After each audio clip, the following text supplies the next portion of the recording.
الحمد لله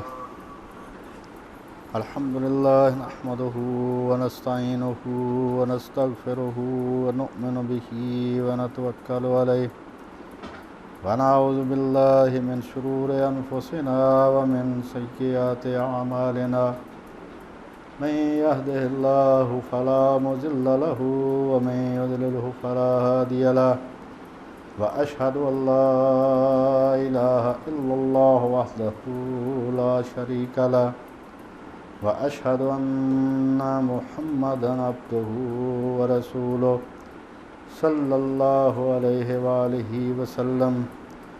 أعوذ بالله من الشيطان الرجيم.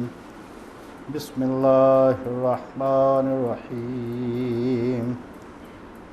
اليوم أكملت لكم دينكم وأتممت عليكم نعمتي ورضيت لكم الإسلام دينا.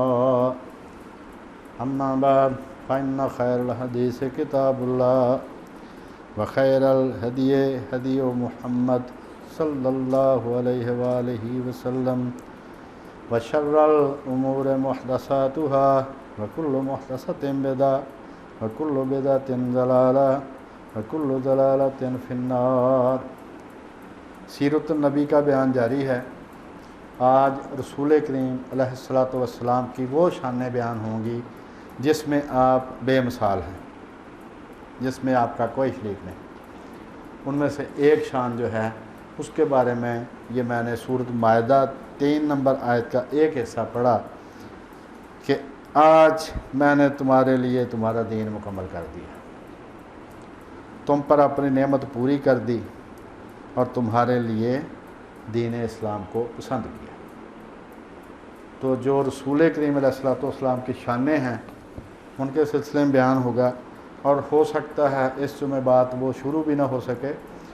اگلے جمعے انشاءاللہ جو رسول اللہ کے جو ناقدین ہیں، جن کفار نے رسول اللہ پر اعتراض کیے ہیں، 1400 سال سے وہ اعتراض کر رہے ہیں، ان کے اعتراضوں کی اقسام کیا ہیں، وجہ کیا ہے اور ان کا طریقہ واردات کیا ہے، یہ تینوں چیزیں انتہائی اہم ہیں. انشاءاللہ تعالیٰ وہ بھی بیان ہوں گی. تو جو حضور علیہ الصلوۃ والسلام کی شان پاک ہے وہ عام انسان کے بس کا کام نہیں ہے. اور اس میں ایک بے مثال شعر ہے اس کا، غالب کا، فارسی کا. غالب ثنائے خواجہ با یزدان گذاشتے. اے غالب، ہم نے رسول اللہ کی مدح و ثنا کا کام ہم نے اللہ پر چھوڑ دیا ہے. کیوں؟ کہاں ذات پاک مرتبہ دان محمد است، کہ صرف اللہ ہی آپ کے مرتبے کو جانتا ہے. اس کی ایک عقلی وجہ سن لیں کہ آپ کے مرتبے انسان کیوں نہیں بیان کر سکتا. وہ اس لیے دنیا میں کافر یا مومن جو بھی نیکی کر رہا ہے، چھوٹی ہو بڑی ہو، وہ نبیوں کی بتائی ہوئی ہے. پہلے نبیوں کی تعلیم لوگوں نے گم کر دی. اس ساری تعلیم کا ایک کامل شکل کا نمونہ رسول اللہ نے آ کے دیا. اب پوری دنیا میں جو بھی نیکی ہو رہی ہے وہ رسول اللہ کی بتائی ہوئی ہے صلی اللہ علیہ وسلم. اور یہ اصول ہے اللہ پاک کا کہ جب کوئی کسی کو نیکی کا کام بتائے گا تو اس کو جتنے بھی کریں گے ان سب کے برابر ثواب اس کو ملے گا. جو کسی کو غلط کام پر لگائے گا، جتنے بھی لوگ کریں گے ان سب کے برابر کا گناہ اس کو ملے گا. تو حضور علیہ السلام نے نیکی سکھائی ہے ساری دنیا کو. اب جو بھی پوری دنیا میں 8 ارب انسان نیکی کر رہے ہیں 1400 سال سے، تو اس سب کا ثواب رسول اللہ کے کھاتے میں جمع ہو رہا ہے. مسلمان نماز پڑھیں، روزہ رکھیں، حج کریں، زکوٰۃ، عمرہ، جو بھی خیرات کریں، ہر چیز اسی وقت رسول اللہ کے کھاتے میں جمع ہوتی جا رہی ہے. یعنی کرنے والے کو ثواب ہے، لیکن رسول اللہ کے کھاتے میں سب کی برابر کی جمع ہو رہی ہیں. تو آپ کے مرتبے ہر لمحہ بلند ہو رہے ہیں. اس لیے کسی انسان کے بس میں نہیں آپ کی صفت و ثنا بیان کر سکتے. اس لیے غالب نے کہا، غالب ثنائے خواجہ، کہ حضور کی جو صفت و ثنا ہے وہ ہم نے اللہ پر چھوڑ دی. غالب ثنائے خواجہ با یزدان گذاشتیم. کہاں؟ کیونکہ کہ وہ ذات پاک، کہاں ذات پاک مرتبہ دان محمد. آپ کا اس وقت کیا مرتبہ ہے، اس لمحے، کیونکہ ہر لمحہ مرتبہ بڑھ رہا ہے، اس لمحے کیا مرتبہ سوائے اللہ کے کوئی نہیں جانتا. ہم صرف انسانی بس میں جو کچھ ہے وہ ایک کہنا سعادت حاصل کرتے ہیں ہم ان کا ذکر پاک کر کے، ورنہ کسی انسان کے بس کی بات نہیں ہے کہ آپ کا مرتبہ بیان کر سکے۔ تو آپ کا جو تعارف ہے سیرت نبوی کا، وہ بات پچھلے جمعے سے چل رہی ہے، اس جمعے بھی انشاءاللہ چلے گی اور اگلے جمعے انشاءاللہ مکمل ہو جائے گی۔ تو یہ تینوں جس نے سن لی ہے وہ انشاءاللہ یہ جو مختلف قسم کے ابلیس ہیں نا انسانوں میں اور جنوں میں، قرآن مجید میں آتا ہے شیطان جنوں میں بھی ہیں انسانوں میں بھی ہیں، جو رسول اللہ پر اعتراض کرتے ہیں ان کا منہ توڑ جواب اس کو حاصل ہو جائے گا، اور وہ اس کو چاہیے کہ اس کو یاد رکھے اور ان کو موقع پر ان کو جواب دے کے بھیجے۔ سید سلیمان ندوی کی بات شروع ہوئی تھی، پھر وہ فوراً ہی ختم کرنی پڑی۔ سید سلیمان ندوی لکھتے ہیں کہ ہندوستان کے پہلے اور پوری دنیا میں پہلا غیر یورپی آدمی جس کو نوبل پرائز ملا وہ رابندر ناتھ ٹیگور تھا۔ وہ شخص شاعر، ادیب، ڈرامہ نگار، مصور، روحانی رہنما، وہ کئی کچھ ہی تھا وہ۔ اس کے ساتھ سفر میں ان کی ملاقات ہوئی، مصر سے آ رہے تھے، تو کہتے کہ میں نے ان سے پوچھا کہ بھائی چند بہت بڑے لکھے ہندوؤں نے ایک برہمو سماج تحریک چلائی تھی، وہ تمہاری ناکام کیوں ہو گئی؟ تو جب وہ چلائی تھی تو اس وقت موجودہ کلچر، موجودہ فلسفہ اور موجودہ حالات دیکھ کے دنیا کے انہوں نے ایک ڈیزائن کیا تھا نیا مذہب برہمو سماج کے نام سے، یعنی خدائی معاشرہ، برہما اللہ پاک اور سماج معاشرہ، خدائی معاشرہ، کہ بھائی بڑا نیکوں کا معاشرہ یہ ہوگا۔ تو میں نے پوچھا کہ بھائی وہ تمہاری تحریک ٹھوس ہو گئی تو کیا وجہ بنی، حالانکہ اتنے پڑھے لکھے لوگ تم اس میں جمع تھے؟ تو اس فلسفی شاعر نے یہ جواب دیا، وہ تحریک اس لیے ناکام ہوئی، وہ مذہب اس لیے ناکام ہوا جو ہم نے ایجاد کیا تھا کہ اس کے پیچھے کوئی شخصی اور عملی سیرت نہیں تھی، وہ صرف شیخ چلی کے خواب اور اس کے سوا کچھ نہیں تھا۔ کوئی ایسی سیرت، کوئی ایسے عملی نمونہ ہمارے سامنے نہیں تھا جو ہماری توجہ کا مرکز بنتا اور نیکی کا نمونہ بنتا۔ تو اس سے ثابت یہ ہوتا ہے کہ مذہب جو ہے وہ اپنے نبی کی سیرت اور اس کی عملی زندگی کے بیان کے بغیر بیکار ہے، کوئی فائدہ نہیں اس کا۔ آئیڈیل سیرت یا نمونہ حیات کون ہے؟ وہ جس کو اسوہ حسنہ کہتے ہیں، وہ کیا ہے؟ وہ سیرت یا نمونہ جو انسانوں کے لیے آئیڈیل سیرت بنے، اس کے لیے کچھ شرطیں ہیں۔ یہ علامہ صاحب نے بیان کی ہیں سید سلیمان ندوی نے کہ یہ شرطیں پائی جائیں تو وہ ہستی لوگوں کا پیشوا بننے کے لائق ہے، لوگ اس کی پیروی کریں گے۔ سب سے پہلے یہ ہے کہ تاریخیت، پرسنالٹی پرووڈ بائی ہسٹری، تاریخ یہ بتائے کہ اس نام کا کوئی شخص دنیا میں تھا۔ جتنے ہندو حضرات کے دیوتا ہیں وہ سارے خیالی نام ہیں، اس طرح کا کوئی وجود اس کائنات میں موجود نہیں۔ ایک فرضی انہوں نے نام رکھ لیے ہیں، یہی قرآن مجید کہتا ہے کہ تم نے یہ جو بابے بنائے ہوئے ہیں یہ صرف تمہارے فرضی نام ہیں، ان کا کوئی وجود نہیں دنیا میں۔ تو جب ایک فرضی نام اختیار کر لیا تو اس کا نہ ان کے سامنے کوئی عملی نمونہ ہے، نہ اس کو انہوں نے دیکھا ہے، نہ اس کی وہ صلاحیت ہے جو انسان کی صلاحیت ہے۔ تو اس نام کا کوئی دنیا میں ہوا ہی نہیں جس نام کے وہ دیوتا بنا کے ان کو پوج رہے ہیں۔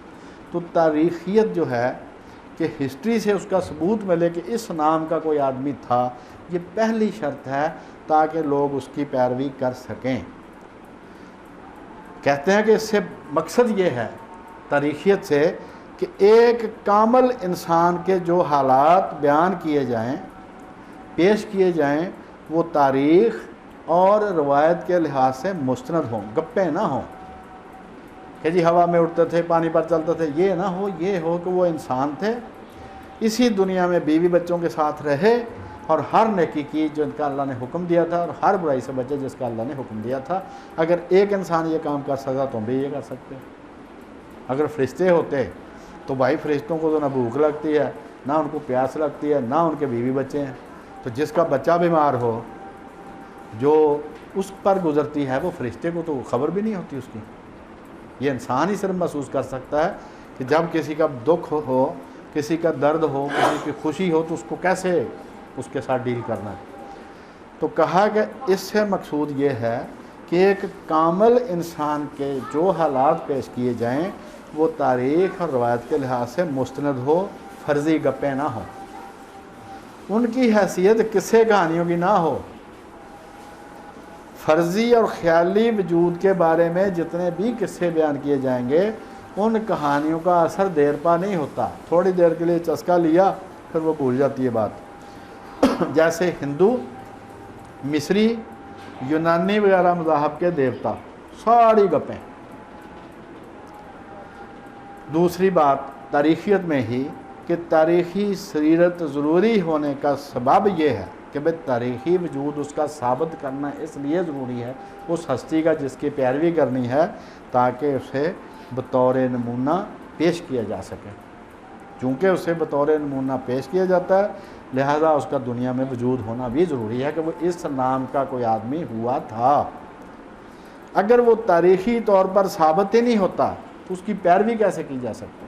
تو رسول کریم علیہ الصلوۃ والسلام ہر لحاظ سے جو بھی تاریخ کا سخت سے سخت معیار ہے اس پر یہ ثابت ہوتا ہے کہ محمد ابن عبداللہ نام کے ایک صاحب اس دنیا میں تشریف لائے، ان کو اللہ نے اپنا رسول بنایا، ان کی 63 سال کی زندگی ہوئی، ہزاروں لاکھوں لوگوں نے ان کو سامنے آ کر دیکھا، ان کے ساتھ سال ہر سال گزارے. اور اس کا انکار کون کرتا ہے آپ کے وجود کا؟ عیسائی حضرات اور یہودی حضرات. وہ کہتے ہیں اس نام کا کوئی آدمی نہیں ہوا.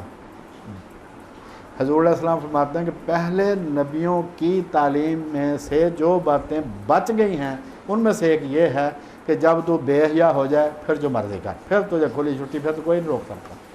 ایک شرم و حیا ہے جس کی وجہ سے آدمی دوسرے کا ادب کرتا ہے، لحاظ کرتا ہے، سچ بولتا ہے، جھوٹ سے بچتا ہے، شرم و حیا کی وجہ سے. تو جب وہی نہیں رہی تو بس جو مرضی کا. انہوں نے بقول سید مودودی رحمۃ اللہ علیہ کہ یہ ایسے اعتراض ہیں، کوئی اعتراض کی بات وہ کر رہے ہیں رسول اللہ پر، وہ یا قرآن مجید پر، کہتے ہیں یہ ایسے اعتراض ہیں جو پہلے لوگوں نے بعد میں آنے والے زیادہ بے حیا لوگوں کے لیے چھوڑ دیا کہ تم کر لینا، ہم نہیں کر سکتے، یہ ہمیں تو لوگ جوتے ماریں گے. تو انہوں نے کہا جی اس نام کا، محمد ابن عبداللہ نام کا کوئی آدمی نہیں ہوا صلی اللہ علیہ وآلہ وسلم. تو اگر نہیں ہوا، ایسا کوئی نبی نہیں تھا، کوئی ایسی ہستی نہیں تھی، تو تم 1400 سال سے جو بکواس کر رہے ہو، کتابیں اس کے خلاف لکھے، وہ کون ہے؟ بس سادہ سی بات ہے، ہوا کے ساتھ تو تلوار نہیں چلائی جا سکتی. کوئی آدمی بیوقوف ایسا جو ہوا میں تلوار چلاتا رہے سارا دن؟ کوئی نہ کوئی تو سامنے ہوگا، کوئی لکڑ، پتھر، انسان، کوئی چیز تو سامنے ہوگی نا جس کا آدمی مقابلہ کرتا ہے. تو جو 14 بلکہ 14.5 سال اب تو ہو گئے جس کا تم انکار کر رہے ہو، اس پر تنقید کر رہے ہو کہ ان کی تعلیم غلط ہے، وہ کون ہے؟ اس سے پتہ چلتا ہے کہ ہمارے پاس جو ثبوت ہے ان کے تاریخی ہونے کا وہ تو چھوڑیں، آپ خود ان کو سب سے زیادہ بڑھ کر تاریخی وجود مان رکھ. اس نام کے صاحب ہوئے، اس نام کی ہستی اس دنیا میں تشریف لائی، 63 سال اس نے زندگی گزاری، تعلیم دی جس تعلیم کی مخالفت تم 1400 سال سے کر رہے، یہودی بھی، عیسائی بھی، ہندو بھی، سارے کے سارے. تو رسول اللہ کا تاریخی طور پر وجود بالکل ثابت ہے کہ ایک انسان تھے، فلاں کے بیٹے تھے، فلاں کے پوتے تھے، فلاں قبیلے کے تھے، فلاں شہر میں پیدا ہوئے، اتنا عرصہ وہاں رہے، اتنا عرصہ وہاں رہے، یہ انہوں نے تعلیم دی. اب وہ تعلیم قابل عمل ہے کیونکہ ایک انسان نے اس پر عمل کر کے بھی دکھا دیا. یہ تو پہلی شرط یہ ہے کہ جو ہستی جس کی سیرت لوگوں کے لیے نمونہ بن سکتی ہے، اس کی پہلی شرط یہ ہے کہ اس کا تاریخی طور پر کوئی وجود ہونا چاہیے. قصے، کہانیاں، پریوں کی کہانیوں سے مذہب ثابت نہیں ہوتے. دوسری ہے کاملیت، کمپلیٹ ریکارڈ آف لائف.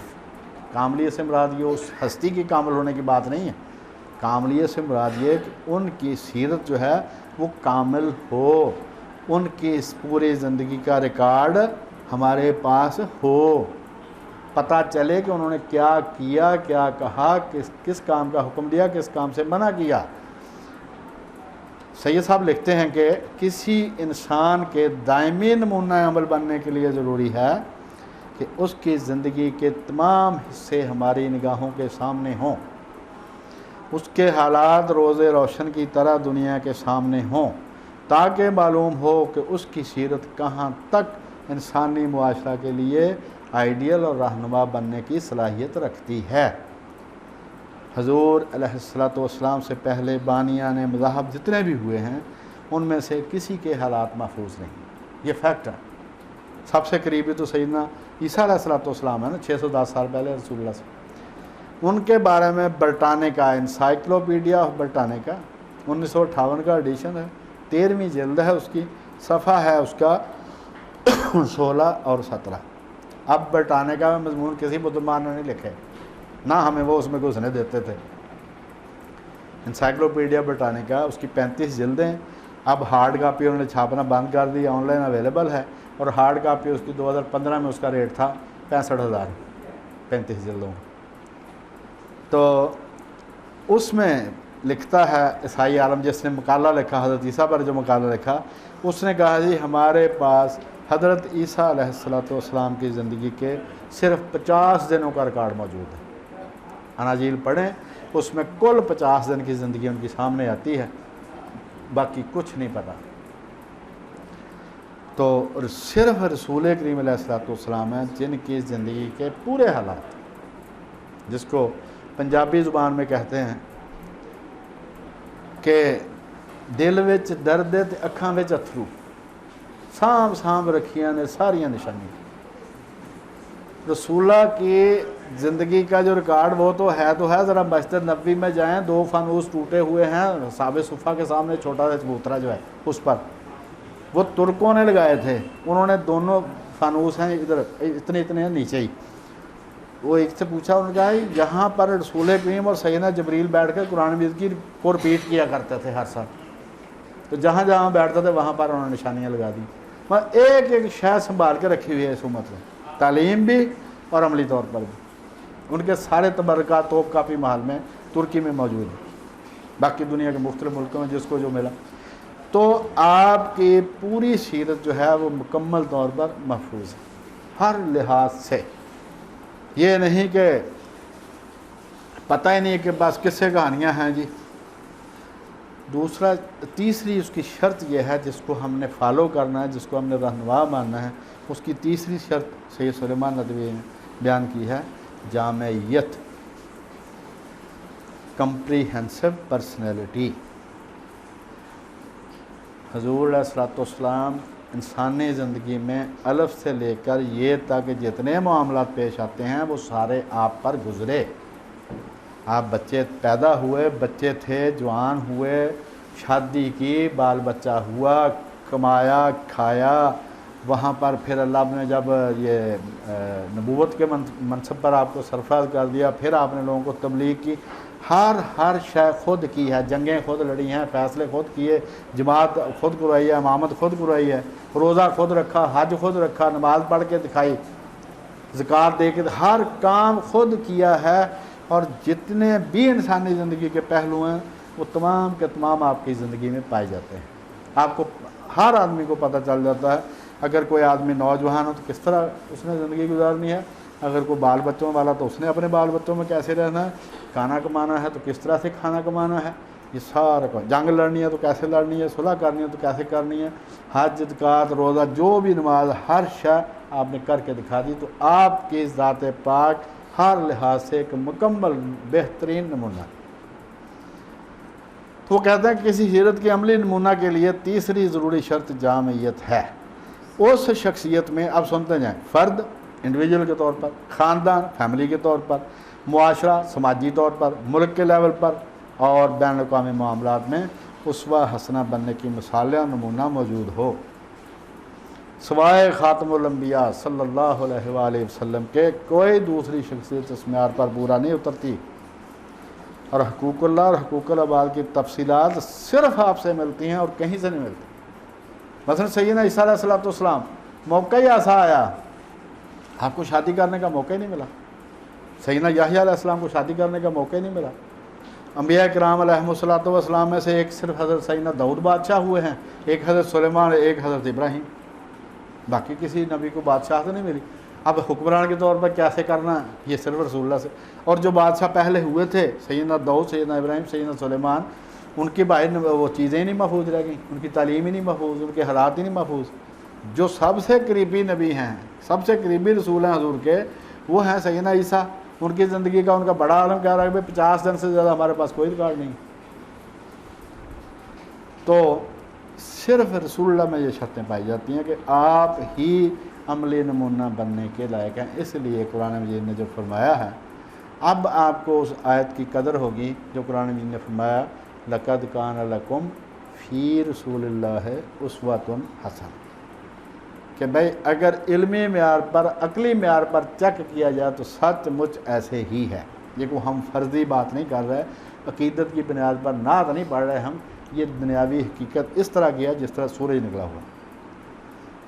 اب حضور علیہ الصلوۃ والسلام نے جو تعلیم دی ہے اس کی جامعیت، ہر پہلو میں جو رسول اللہ نے خود اپنا نمونہ پیش کیا ہے، اس کی کمپریہنسونیس، اس کی جامعیت. اب سنیں ذرا، قرآن مجید میں سورہ احزاب 33 نمبر سورت 21 نمبر آیت میں اللہ پاک نے فرمایا لَقَدْ كَانَ لَكُمْ فِي رسول اللہ اسوۃ حسنہ.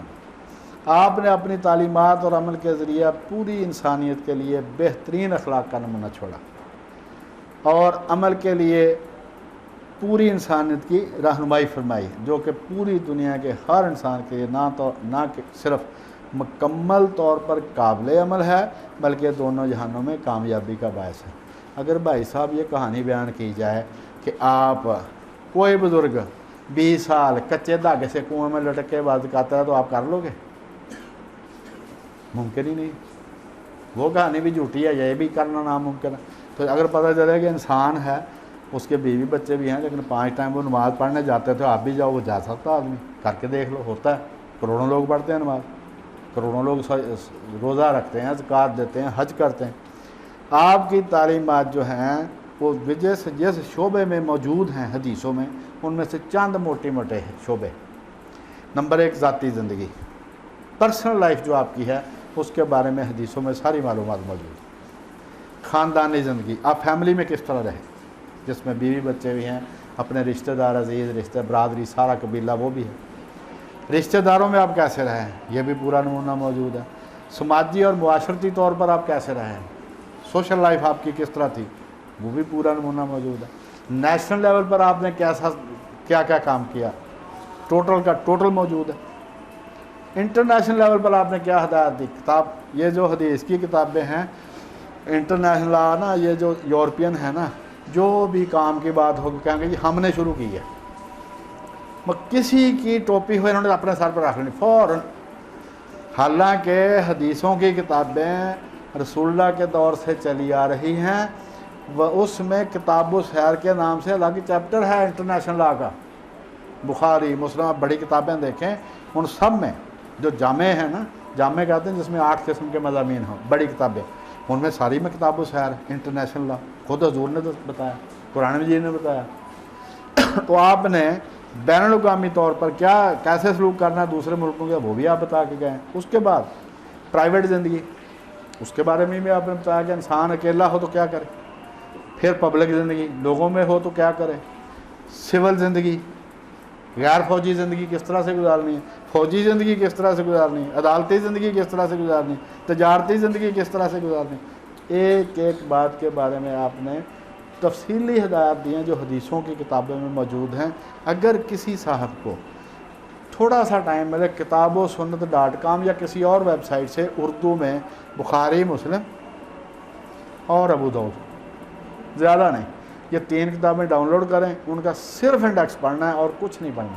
صرف انڈیکس پڑھیں اور پھر آپ کو پتہ چلے گا یہ جو اللہ پاک نے فرمایا نا، نبی امی کسی استاد سے نہیں پڑھے ہوئے تھے، انہوں نے جو کمپلیٹ لا دیا ہے، یہ دنیا کے کسی ملک سے بھی نہیں بن سکا.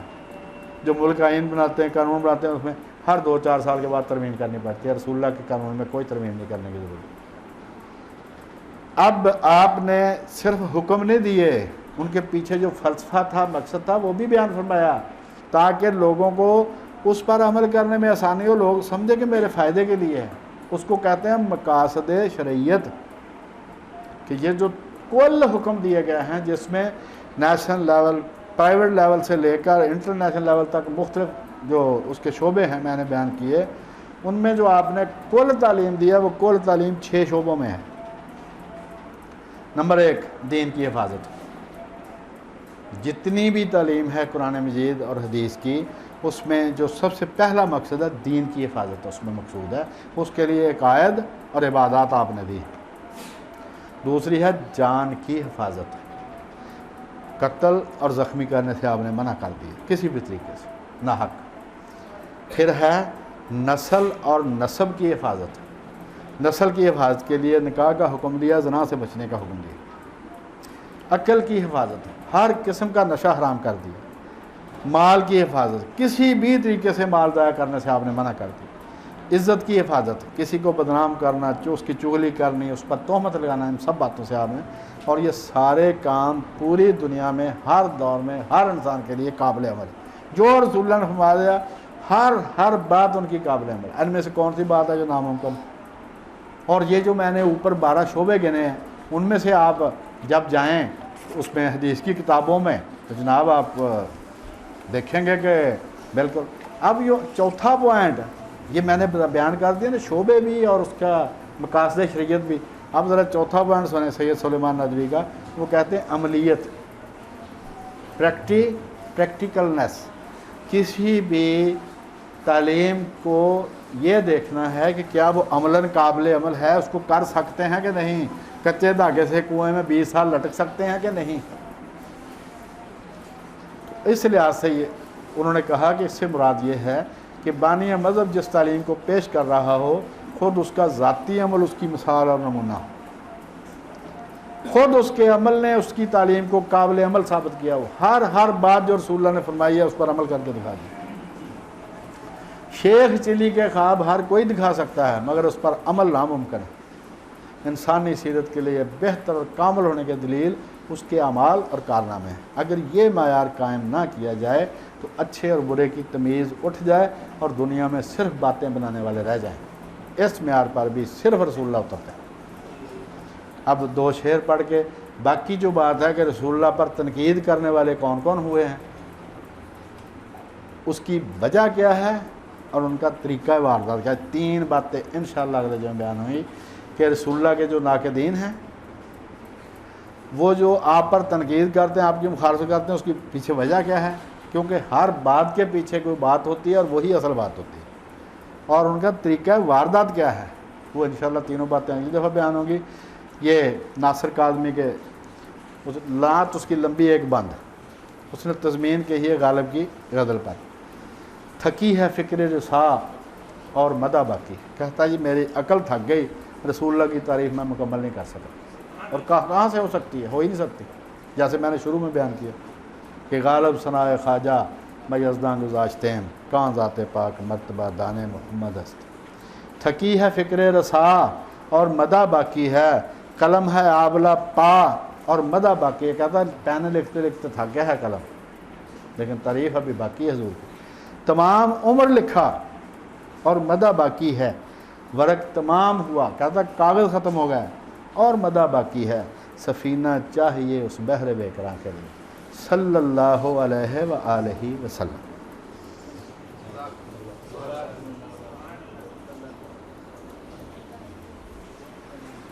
الحمدللہ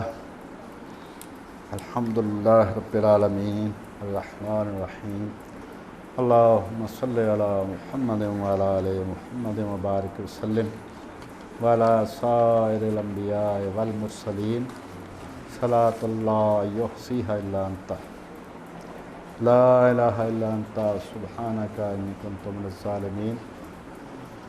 اللہم انی اسألک من الخیر کلہ ما علمت منہ وما لم اعلم، واعوذ بک من الشر کلہ ما علمت منہ وما لم اعلم۔ اللہم انی اسألک من خیر ما سألک منہ عبادک الصالحون، واعوذ بک من شر ما استعاذک منہ عبادک الصالحون۔ ربنا آتنا فی الدنیا حسنۃ وفی الآخرۃ حسنۃ وقنا عذاب النار۔